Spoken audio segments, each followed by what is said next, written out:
Check one.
You probably know Vistaprint for business cards. Yeah, we print that. But did you know we also print that? And that? And that? And that menu? And that's embroidery. But yeah, we print that too. Can you print here? Sure, we can print there. We can even help design it. We make print that lets people wear your brand. Take it. Stick it. Carry anything in it. With Vistaprint, the printabilities are endless. New customers get 25% off their first order at Vistaprint.com.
morning, everyone. We'll call this meeting of the Legislative and Advocacy Committee to order. We have some new faces here, so if we could just go around the table and everyone could introduce yourselves so we all know who's who. We want to start over here. Good morning, Carla Dozier, Interim Chief of Human Resources for Compliance. Good morning, Isaac Pollock, Associate Superintendent for School Innovation Turnaround and Charter Partnerships. Angie Banks, Chief Financial Officer. Good morning, Tracy Fantini. I'm the co-chair of the Parent Action Council. Good morning, Myra Berry, Interim Chief of Human Resources Operations. Steve Carroll, Legislative Consultant, Lobbyist for the District. Tony Cousins, let me see my title. I think I'm Vice Chair, Legislative Committee. I'm Matt Davis. I'm Chair of the committee. I'm Keisha Scarlett. Let me check my title. Superintendent of Schools. Good morning, Dr. Borsche, Chief of Schools and Student Support Services. Patrick Charles, Political Director for AFT. Senior Advisor of Governmental Affairs. Stephen Anderson. Hi, Stephen. Byron Clemens, that's with an E, C-L-E-M-E-N-S, just so you should know. I'm a spokesperson for AFT Local 420 and co-chair of the COPE Committee. Good morning, Claire Crapo, Chief of Staff for Academics. Manala Lansi, Chief of Staff for Operations. Well, good morning. Thank you, everyone. We have not had a meeting in a while, so we wanted to sort of reset and get ready for the Missouri legislative session, which begins in January. So just to sort of go over the work that we've done in the past very briefly, in front of you there's two documents. One is our legislative platform, which the board has had a legislative platform for many years, but we've sort of assigned the work of this committee to make sure that it is updated. When we first started this committee a couple years ago, we also went through that platform and picked a couple of items as priorities. So we'll go over those in a minute.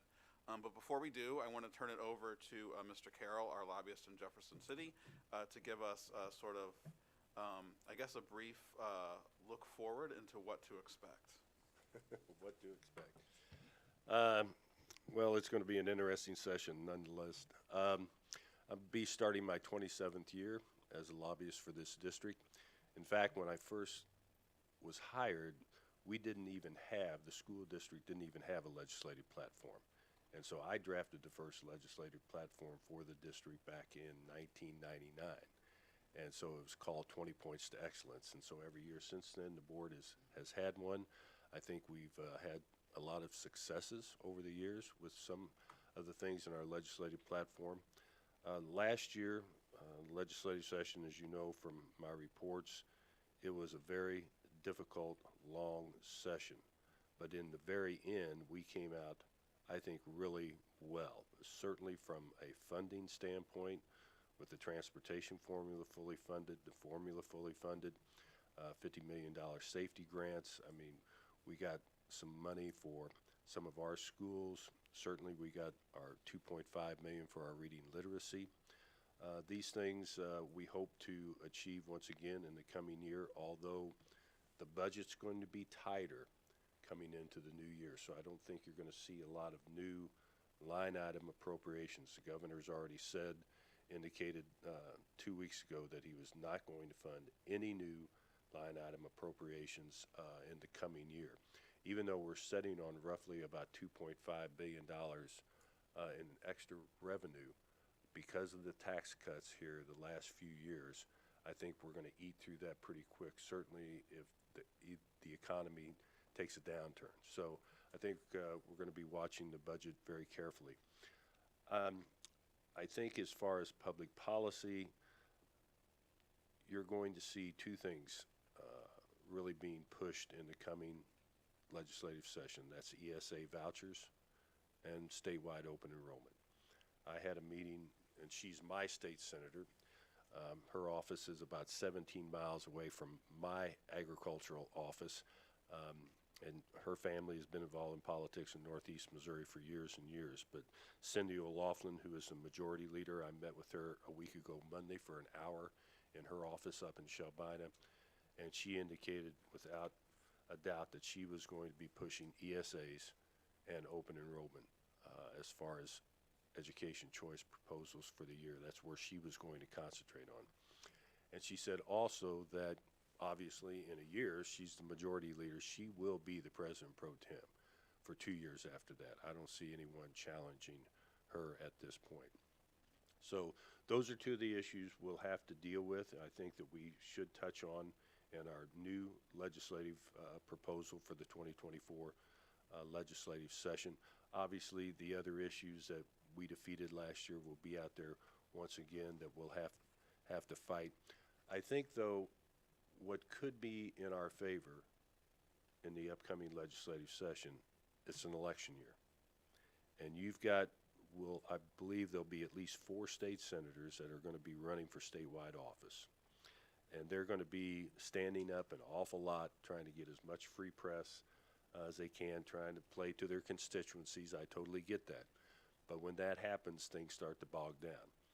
And that, as in past years during election years, that has helped us to our advantage as far as stopping some of the bad stuff out there. Not to mention, over on the House side, you have the House Speaker, who's also running statewide office, and several others. So you have to also remember that half of the state Senate is up for re-election. Many of those moderate Republicans are going to get primaried by a more far-right Republican, it's my understanding. And then every House seat will be up for election as well. So it's going to be an exciting, interesting year to say the least, but we'll certainly do our best and try to keep you all informed. And certainly we'll be asking for your help from time to time when I need it, Byron. So I'll be happy to answer any questions, but that's kind of a quick overview. Questions for Mr. Carroll? Yes, I do. I have to move this back.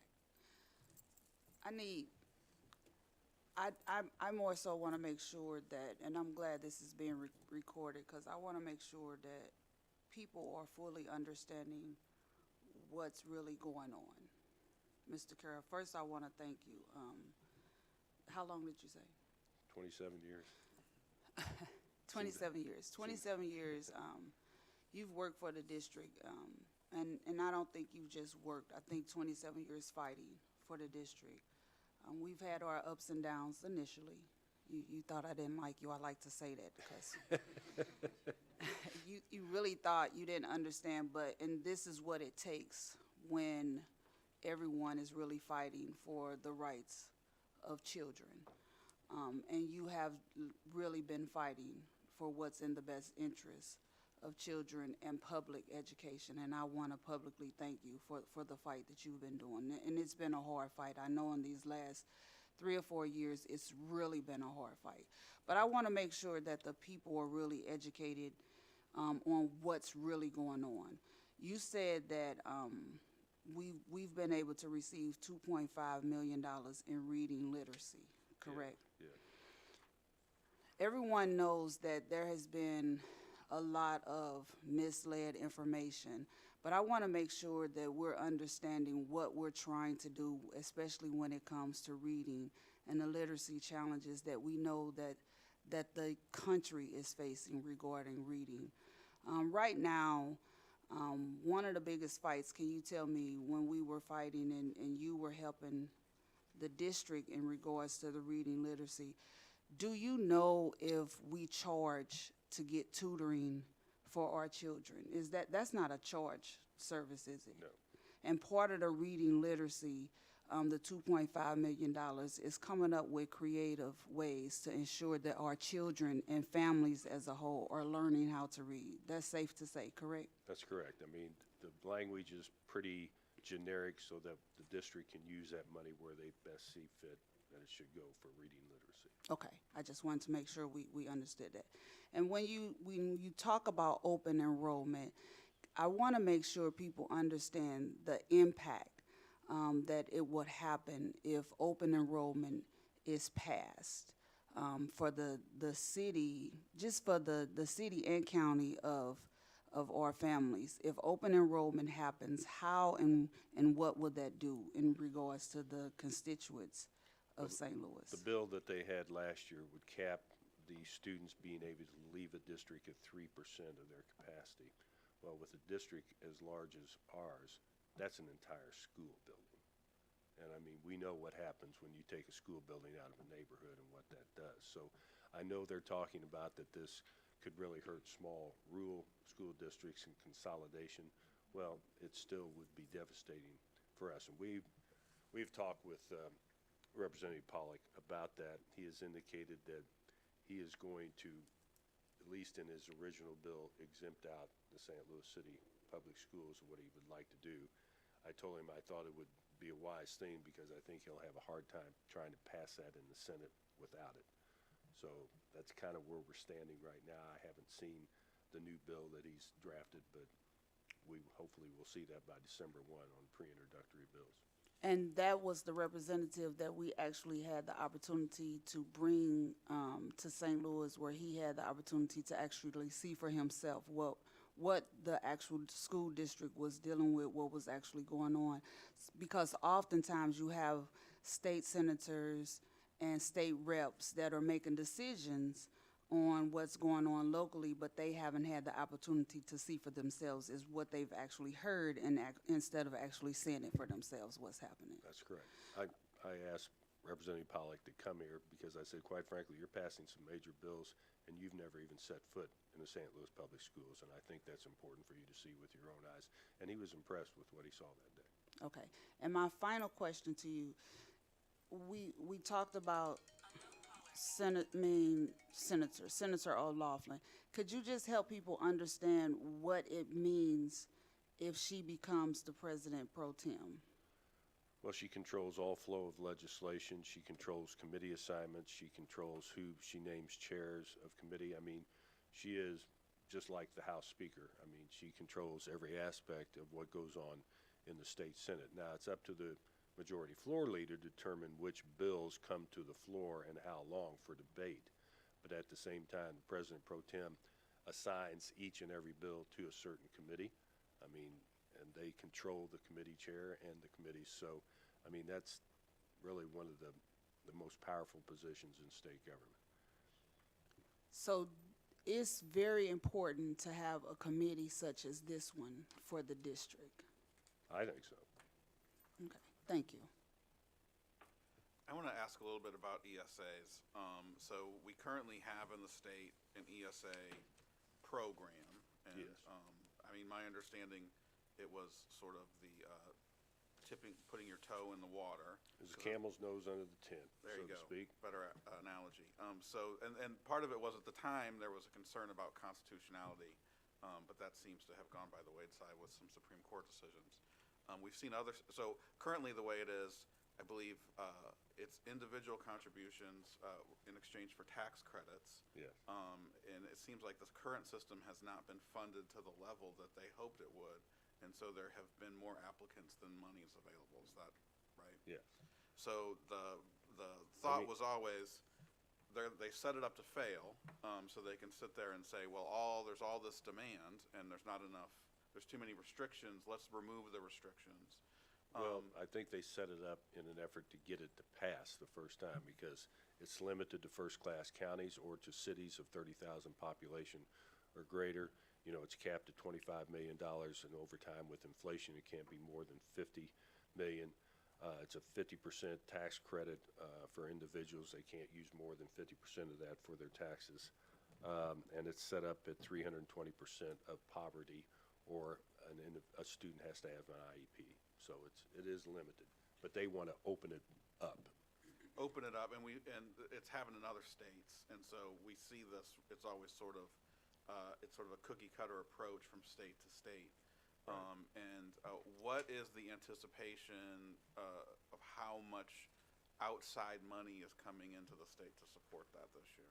We know for a fact already that approximately $25 million is coming in to help run legislative races and support pro-education choice candidates. So that'll be next year's election. contributions from like the American Federation for Yes. Children directly to people running on the platform that they're going to open up these ESAs. Yeah, they've already said that they're going, that organization alone commit $10 million. And so, I mean, I know that there's a bunch of different ways that they do it, but would it basically be this concept where they always say, let the money follow the child? And so would it take state money from the district to go into these vouchers, or would that also include local effort money? Well, they may try to get the local effort money, but right now it's just the SAT, the $63.75 is the max that they can take. But now, with the SAT going to increase over the next 2 years to $7,145, so that'll be more money going in. And then I think you're going to see a bill that will probably increase it from 25 million to 75 million, and then open it up statewide. I mean, you even had a bill last year that was filed that would allow a parent to take the $63.75 and use that to homeschool. Right. And so, you know, with no oversight whatsoever. So No regulation, no requirement that they take kids with special needs, English language learners. You would remove that income requirement. So these could be people sending their kids to private school already, just getting a $7,100 check to continue doing what they were already doing, and that money's going to come away from district public schools. Yeah. And I mean, the thing is, like you've seen in other states, I mean, it's put the states into serious financial crises. Like they are underwater with how expensive these voucher bills end up being for the state, not only just the school district, but taxpayers across the state. Right. Okay. Well, I do know that there is some strong opposition within the minority party in the Senate to make sure that expansion of ESAs do not happen in this state. So it depends on, you know, how long they're willing to stand up and fight for a filibuster on it, if it comes to that. So I would say the last 2 years, while those have been there, President, charter expansion's been present, they spent a lot of time on more like the culture war, sort of, you know. Critical race theory and Yeah, the sort of attack on teachers and educators and, you know, what they call diversity. parents' rights and things like that. Is it going to flip this year? Do you think it's going to be more of those financial matters and they'll play down a little bit? I mean, I know they're always going to run on that. It's a good issue in certain areas for in an people to election run on. year, they're going to run on that exclusive diversity, you know, the critical race theory, Parents' Bill of Rights, you know, school board recall. I mean, they'll be out there again. But I think, again, from understanding and talking with Senator O'Loughlin, they're going to concentrate on two areas for sure. That's the ESA and open enrollment. Any other questions for Mr. Carroll?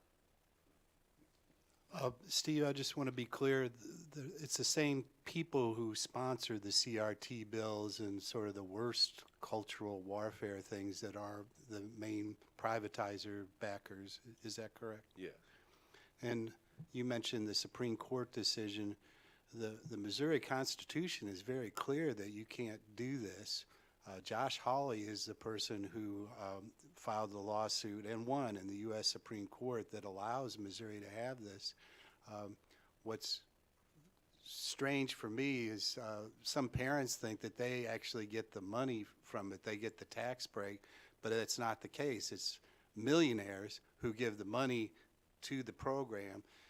They get the tax credit. They get the tax credit. And you will never, if you're a parent, get enough money to pay for the tuition for most schools. You're not going to John Burroughs. It's not happening. Right.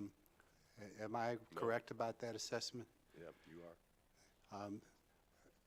I know all these 27 years we worked together on this. Do we always agree with the school board on every issue? No. Do we agree on 99%? Yes. And it really takes, when it says a village to educate a child, it takes a whole lot of people in a coalition to defend public education. We really do believe it's a cornerstone of democracy. And the attacks we're having are really an attack on elected officials, elected representatives, elected school boards. I really think that is really the culture war that we're facing. And I sincerely, personally believe, but so does my organization, that public education is key. It's important. It's the cornerstone of democracy, not privately managed charter schools. And we don't have a beef that the charter schools exist already. but they should have similar accountability to what regular public district schools have. They should have elected school boards, for example. They should have clear governance and accountability, but thank you, but you already knew my opinion, Steve, thanks. Well, too, and I've always said this as having served in the legislature on the budget committee, that it's, a lot of it's strictly about the money, to go after the money. You got to remember the two largest pots of money in the state treasury are the healthcare dollars and the education dollars. And these for-profit companies have figured out they need to get to the treasury and reap a windfall. And that's what a lot of it is about, unfortunately. Oh, It's not about the kids, it's about the money. Got one more. I believe there were 11 lobbyists just working for one of these entities last year. One of them was charged with tax evasion and fraud, one of the major lobbyists up there, and they kept him on through the whole session even after that happened. Yeah. They did. Well, if there aren't any questions right now for Mr. Carroll, let's turn to the legislative platform. Cheryl, that's the PDF. I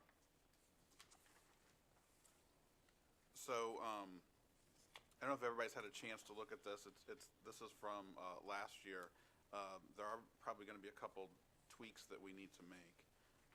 And I know, Mr. Carroll, you've got one, because we address open enrollment on the last box under local control, but it's just really one sentence, so that probably needs to be changed. So does anybody have any suggestions or corrections or questions about our legislative platform?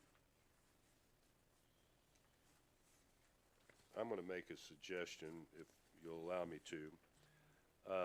On the first page, you can see on the middle of the page there, virtual program support. I think that's fine, and we keep that. But then going to the third page, you also have another group of virtual providers. You talk about virtual education. I think instead of redoing the virtual, I think we could take the first bullet point in that where it says for-profit virtual school providers who charge the district for virtual education courses by, I think it's stop that right there and just say support capping the amount paid per credit hour to the cost of what the district paying for in-district provider virtual education credit hours, and move that over to the front page as a new bullet point. And then totally do away on the third page with the virtual providers and put the ESA at the top of that, empowerment scholarship accounts, and then say we oppose a bullet point expanding ESA programs in Missouri for any additional funding. And then another bullet point, we oppose expanding, changing the student eligibility and broadening ESAs statewide. That's just a suggestion. Any thoughts about those changes? And I can draft it up in a little more clear language. I do, are we talking about removing the bullet point about virtual providers for virtual charter schools?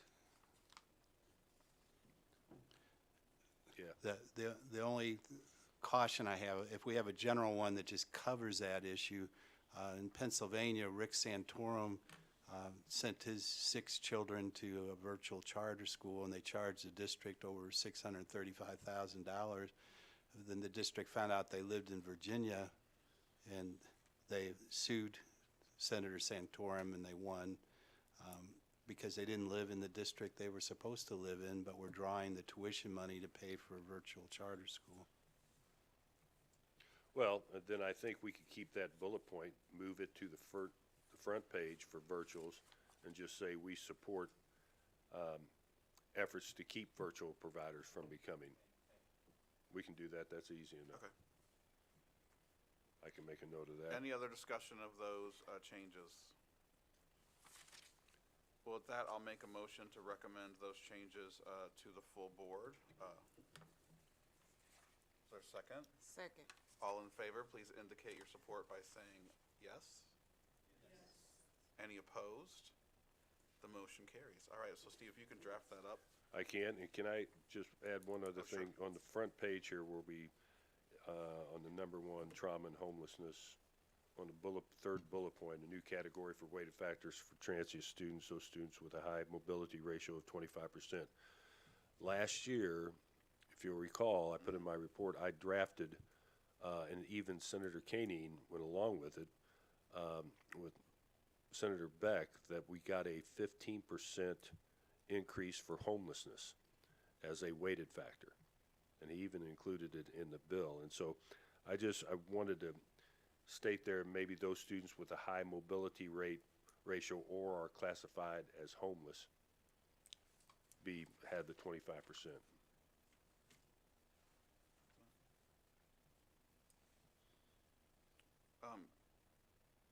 So I'm sorry, restate that change again, Steve. I'm just talking about on that third bullet point, Okay. a new category for weighted factors for transient students, those students with a high Or mobility classified ratio, as homeless. or those that are classified as homeless. Okay. That gives me a little more flexibility, because this coming year, we're gonna start talking about building a new foundation formula. Right. And that's just a fight from you-know-where, and I've been involved in 2 of them. And so I'd say it will probably take the next 2 to 3, maybe even 4 years to actually get a formula through the legislature. That's just how difficult it is, so. But this is one of the weighted factors, I think, areas that will be added to a new formula if they continue to have the weighted factors. Any other recommended changes to the platform from anyone? Dr. Pollack. Thank you. So I have 2 that I'd like to propose. The first is, I don't know where this goes, but we have had conversations before about how in statute around charter schools, DESE does not seem to have teeth, or doesn't believe that they have teeth in terms of closing or not allowing charter schools to open. So currently, if a charter school comes before DESE, a sponsor wants to sponsor a charter school, DESE, as to date, has never turned that down. And so we've had conversations before around pushing statute changes to give DESE the ability explicitly to reject new charter schools. And then the second thing we've discussed in that same area is around closure rights for the district. So when a charter school closes, most recently there was a situation where Hawthorne School was closing 1 week before the school year began. The sponsor refused to give us the student list until after school had already began, and right now there's not a lot of provisions in statute giving rights to the district when a charter school closes. Those are our kids. We are responsible for them immediately, and so I think both those are important. So that's excellent, thank you. So on page 2 under local control, under the first box, the last paragraph under support, does talk about what was one of our priorities for last year, legislation or regulations requiring community need feasibility study before any new or expanded schools are allowed to open.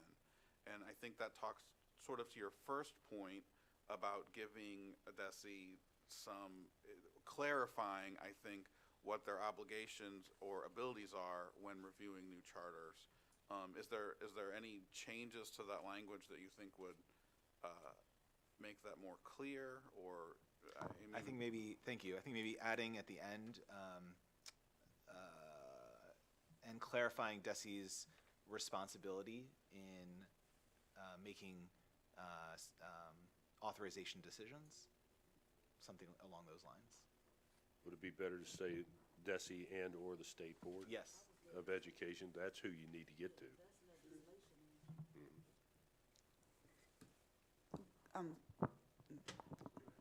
No. Dr. Charles. I'm like, this is me now. Wouldn't it be more appropriate to defang the Charter School Commission than to,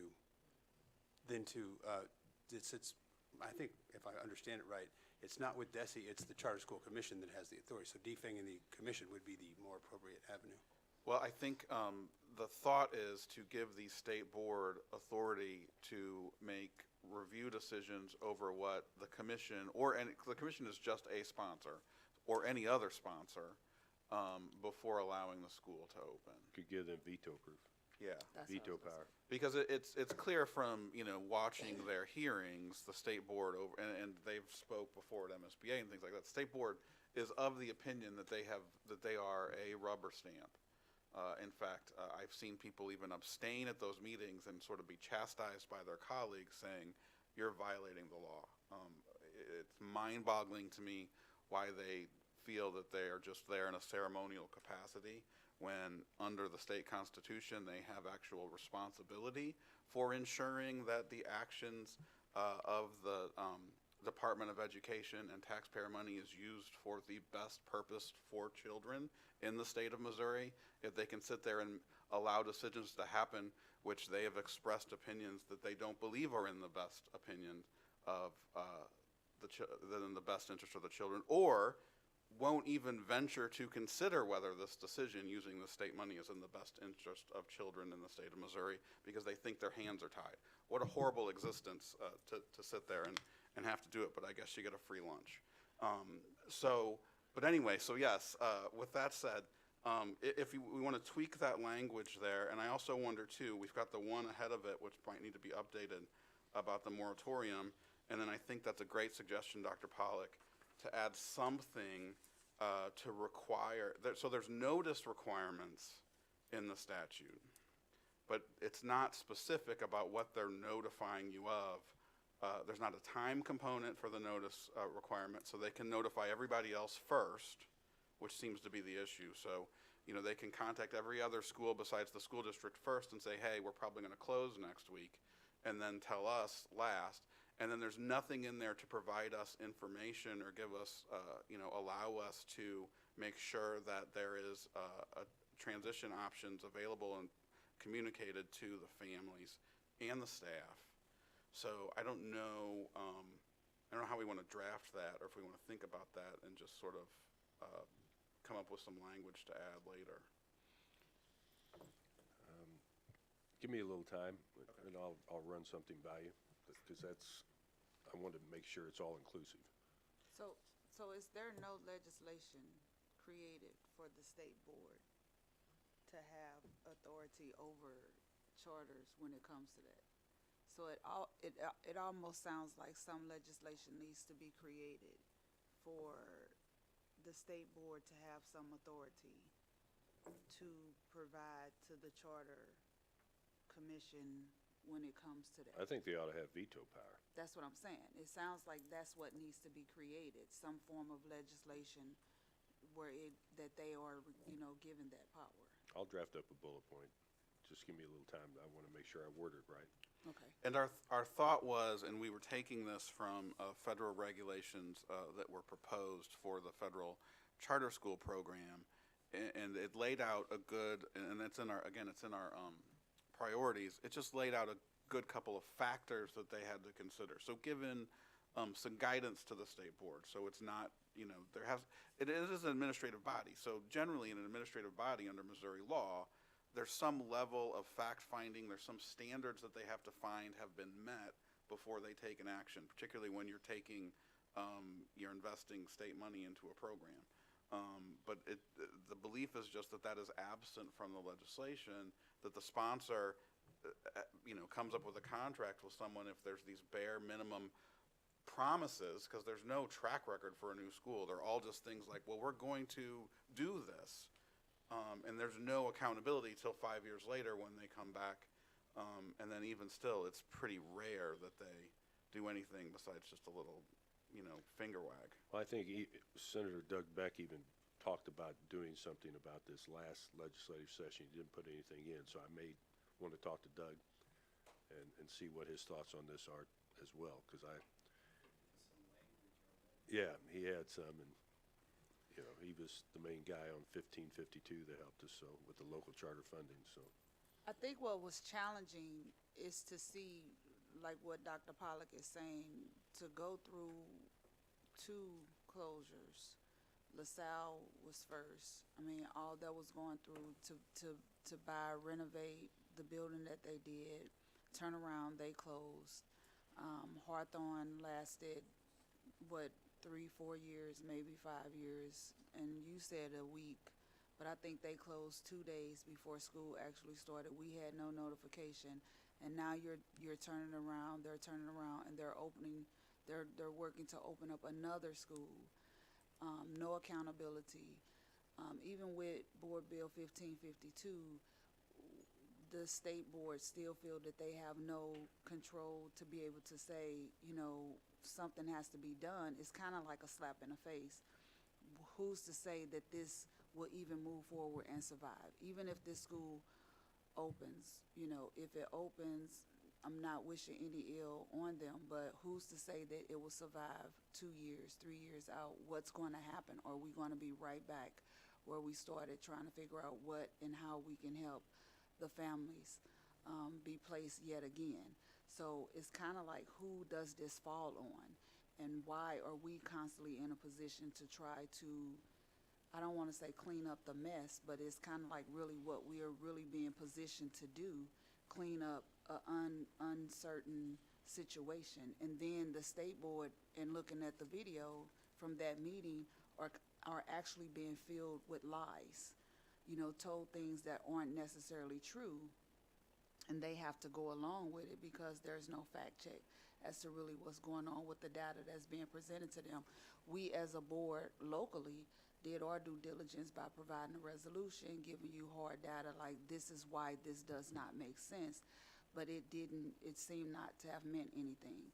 So how do we, on a state level, provide or support some level of teeth to get some legislation moved forward to say this is the power that you should have? Like you're saying, Steve, maybe if they have the veto power to say, no, this doesn't make sense. If you move forward, this will continuously damage public education as we continue to do. We're really spinning our wheels on doing a disservice to Personally, the I've always children. thought the Charter Commission should make a recommendation whether they are going to support a charter school, sponsor it, or they think it's good, then I think it ought to be sent to the state board, and they make the final determination, is how it should be. I mean, you got the tail wagging the dog here, unfortunately. So, I mean, I think that would be great legislation, so I certainly agree with you. And there's no opportunity for the state board to receive any information other than what really the applicant is providing them. Right. And Yeah, as no, we I- just recently saw, it was, I mean, there's barely anything true in there. It was a fairy tale, and they thought it was great. Yeah, I don't know. I mean, we've talked about this for a couple years, and I think it's just really gotten to the saturation point, especially since we've seen that there really are no new schools opening other than through the commission. And the commission is also being funded then, not directly, but these applicants are being funded from out-of-state billionaires who really have no interest in anything that is happening in the city of St. Louis, whether or not we need a 22nd high school for declining student population. It just doesn't matter. The check has already been written, it's already been cashed, and the commission's just going along with it because they sort of share the same sort of fundamental, whereas the universities at least have a presence for the most part, in the community, and are going to have to assess the fact that, this is crazy. So, I mean, that's our struggle. So you're hearing us, I know you know it, but I think if there's any way that we can get this into amendments or at least the conversation, but hopefully amendments to some of these bills, I think that would be helpful. And then I did want to ask sort of Mr. Anderson and Dr. Pollack to talk a little bit. This sort of merges your old job and your new job. When these schools close, and I mean, maybe we don't even have to be hypothetical. Let's just talk about Hawthorne. Like, what is the effort that we have to put forward? And I guess maybe in an ideal situation, what do we want?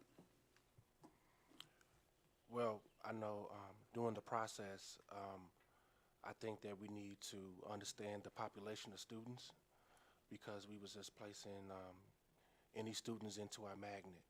And I think that if we would have to sit down at the table to understand certain students that we place into the schools, it'll make the recruitment process a little bit easier. And we had a lot of issues with principals not knowing their background, but they had an IEP or they needed some specialized learning. We was just trying to make sure with the Hawthorne situation, that we just have them just start school as early as possible, and we wanted to please the parent so they won't miss days out. But if we would have had time just to sit down again, just to understand each individual student about what they likes and what their interests are as far as career-wise, we could have placed them a little bit better. I will just add, I want to say thank you to Mr. Anderson and to his department. They did a tremendous job with the recruitment in a very rushed environment. We were able to capture 46% of the students from Hawthorne. It's a small, it was only 80, I think it was 88 students total. And so that's why they had to close for financial reasons. And I mean, you can't run a school, a 6 through 12 school with 88 students. And there were probably about 3 or 4, I don't know the exact number, that didn't live in the city and were still going to the charter school and didn't fall under McKinney-Vento. And so they are now going out of the city, and the rest are going to charter schools. But I just want to say that the main concern was, it was a couple days before school started. We asked for the recruitment list so that we could contact schools directly.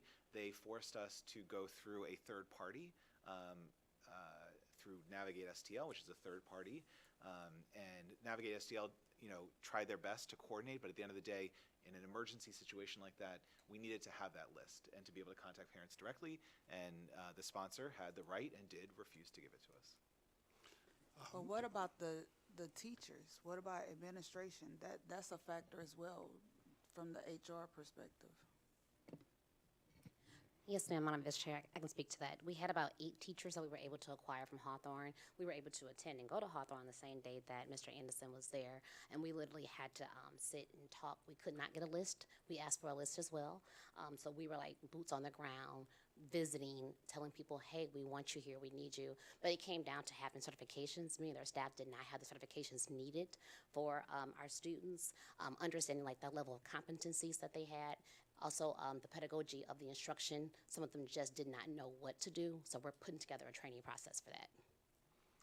So it's not as if this was a rare event. Ethel Hedgeman Lyle and Imagine came to us originally, and we helped work with Dr. Adams in the district to bring them into the district. We're talking about 4,000 students. They were going to stop in January, just close it down. But we worked with the district, but putting that in legislation and empowering the MSBA is really important. Out of the 30 charter schools started since 2000 in the city of St. Louis, more than half have closed. And so this revolving door process doesn't benefit anyone. It mostly hurts the children and families, but it's not good. It destabilizes everything. And we see the first charter school outstate in Normandy. And what happened there? They ran out of money within a year. They spent all the money allocated to them, and now they're in trouble. It's not a panacea, and in St. Louis in particular, it's just been chaotic. It's not been good for anybody to close those schools without any plan, any accountability, any clear governance. Navigate STL, the third party mentioned, is run by Opportunity Trust and Eric Scroggins. Once again, thank you.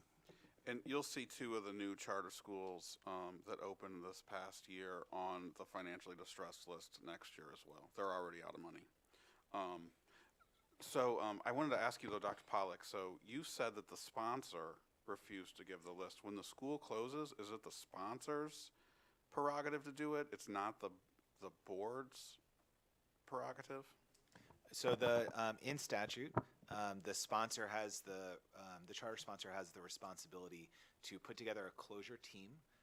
And so normally members of this team sit on that closure team, on our team sit on the closure team, as well as the sponsor, some board members, and then that closure team ensures as best as possible a smooth transition. Because of the timing, there was no closure team that was put together in this case. But it is, the statute is specific that it is the sponsor's responsibility, not the board's responsibility, not the charter school board's. And we did put out a request, and we were told, at the end of the day, after students are placed, any student who's not placed, those records must come to us per statute. So we didn't get a final list until the very end, until everyone was already placed. So I just want to make sure I understand this. Now I got to straighten up in my seat. I just want to make sure I get this correctly. When a charter school closes, I'm coming to you. There is no guideline or procedure or protocol put in place for that school when they close. Like, there is no accountability, nothing for that school. Like, I want to make sure we're understanding what's being said. This school, Hawthorne, closed 2 days before school was supposed to start. There was no notification, no nothing, no structure put in place that they were supposed to abide by before doing this. Is that you or you, Doctor? I don't know who has an answer for that. Well, I'll just say what I know, which is that, so statute says that each sponsor is responsible for having their own procedures, and WashU, who was their sponsor, has procedures. I assume, I actually don't know that for a fact, but has procedures. No procedures were able to be put into place at this time because of the timing.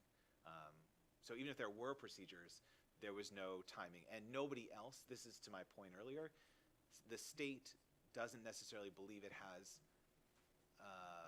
a tremendous amount of control over the sponsors. So that goes back to what Dr.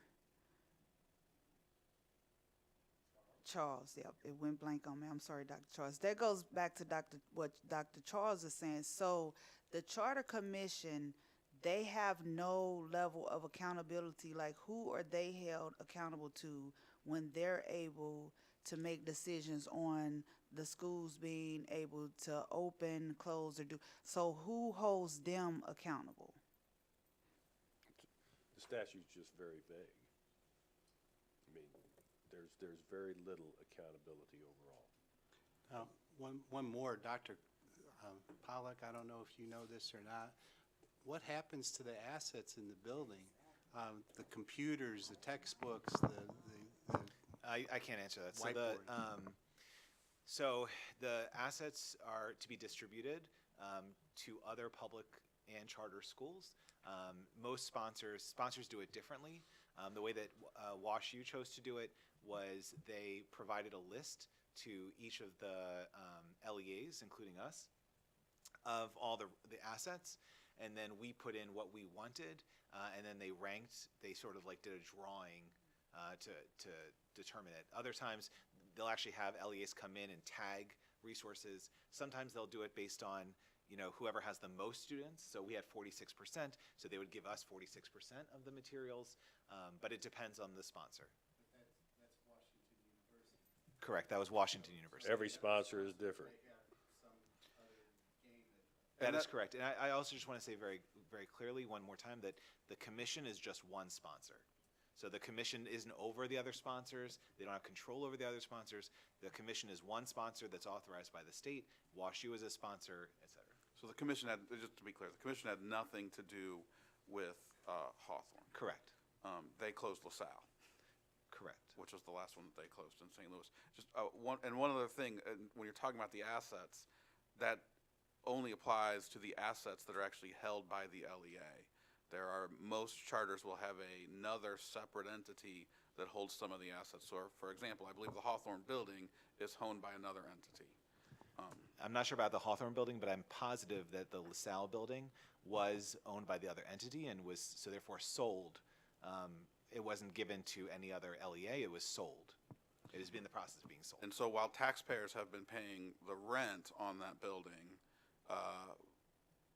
they didn't get to recoup the money that they paid into that building. That was a third party, which was probably run by the same board in most cases. They got no return on their investment. We lost money, and the children lost, the staff lost, the city lost. We have another vacant building, which will probably be another charter school. Dr. Charles. Yeah, maybe you can help me with my thinking here a little bit, Dr. Pollack, because I am a little bit lost with this whole idea. So the state is empowering our democratically elected board to educate, like at the end of the day, no matter what happens, all the students of the city, right? Is that correct?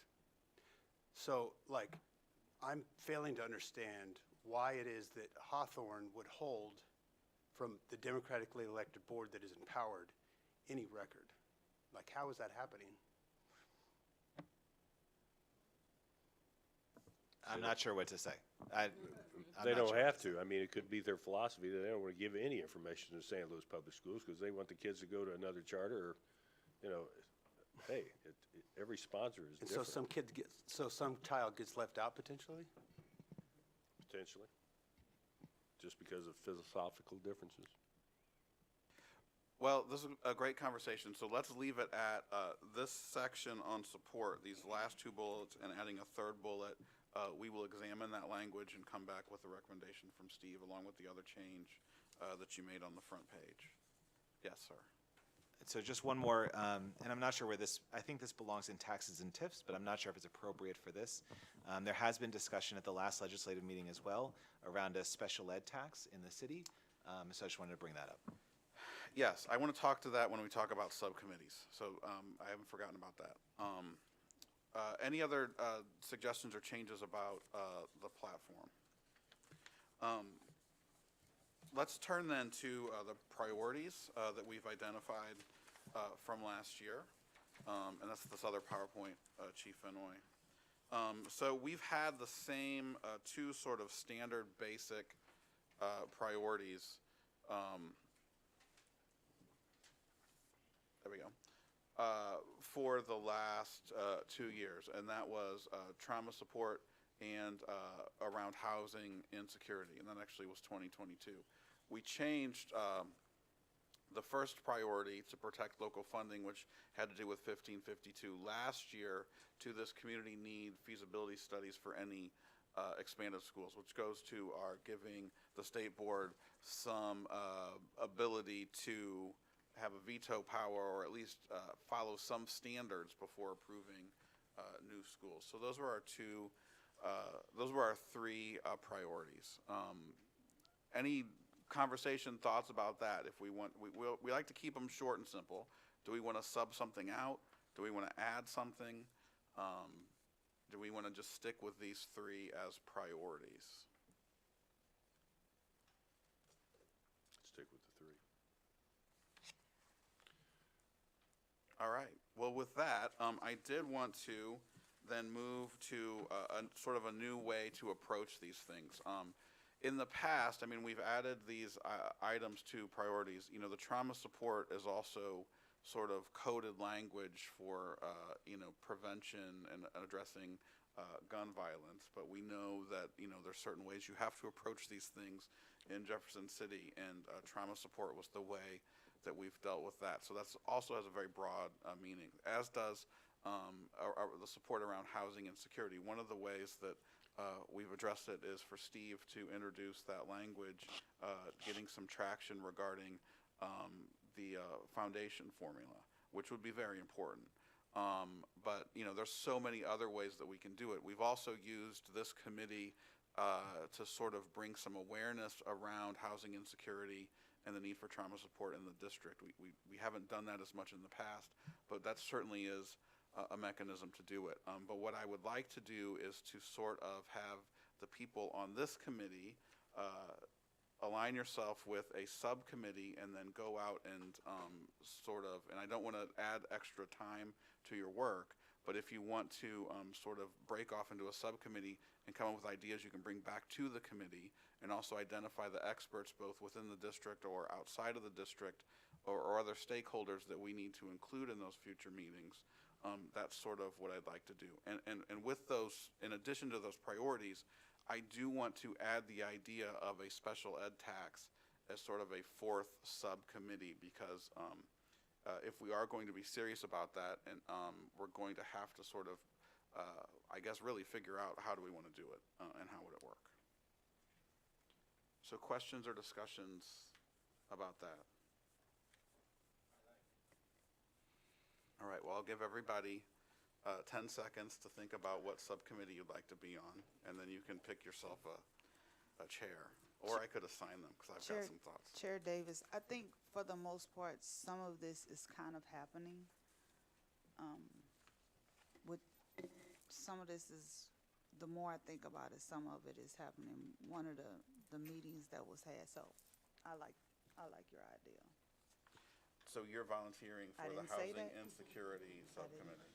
I didn't say that, but I would volunteer, somebody for that, to chair that committee. Yes, I would. I would volunteer, Gloria for that. For the Housing Insecurity? Yes. Subcommittee. I will volunteer Ms. Gloria for that committee. And I will work with her. So we'll have 4 subcommittees.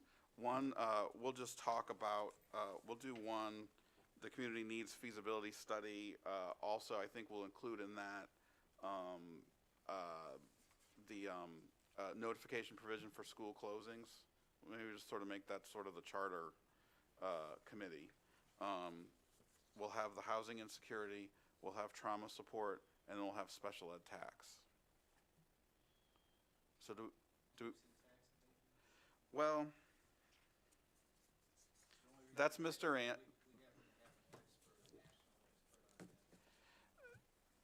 Yeah, and the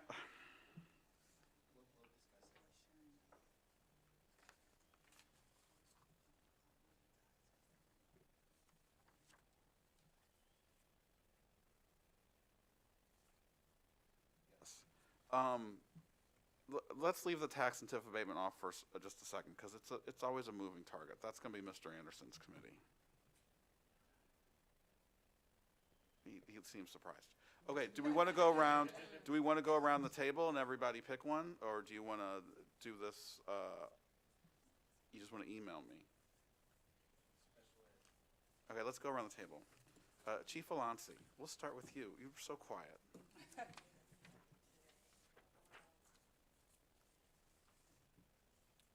We can come back to you too if you want to see who else is on there. Okay. Excellent. That's what you were going to get assigned to anyway. Okay, Byron.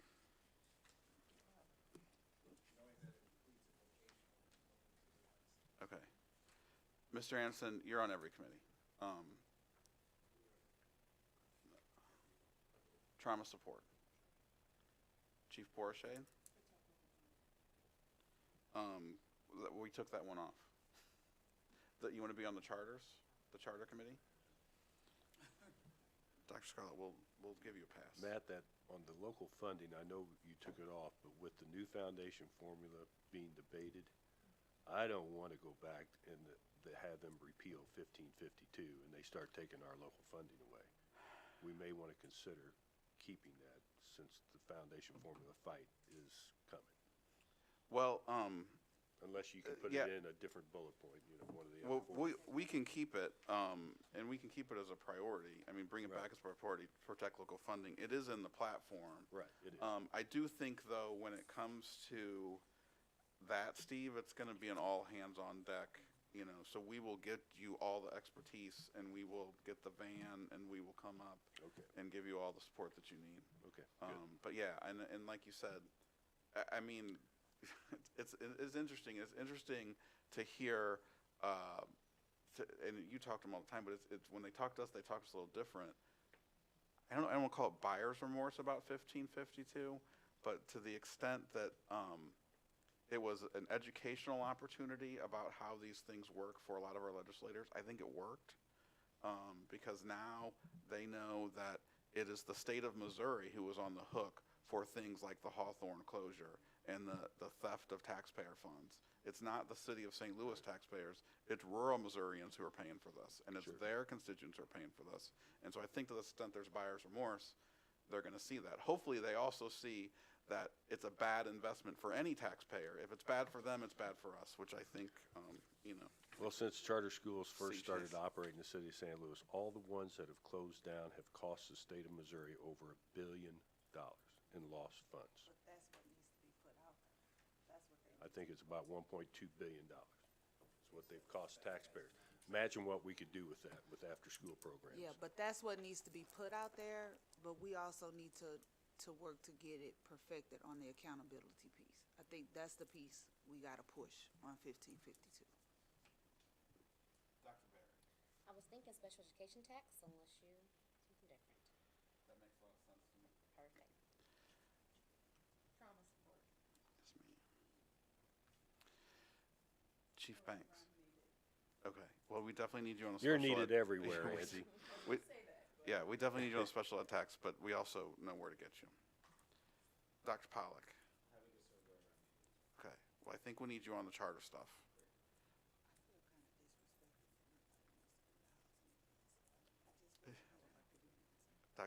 Chief Dozier.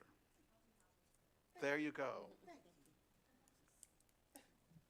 All right, so I'll let your subcommittees, and the thought is, go to the people in the district, add who you want to. If you guys want to sit there and have a brainstorming meeting, and then our next one, we can come back and we can discuss how you want to use that and how we can move, to use this, sorry, Chief Alonsi.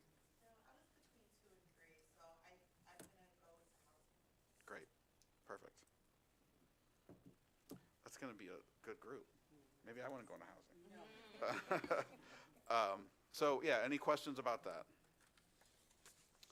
All right, well, that will conclude our agenda. Is there anything else that anyone has questions about or would like to discuss?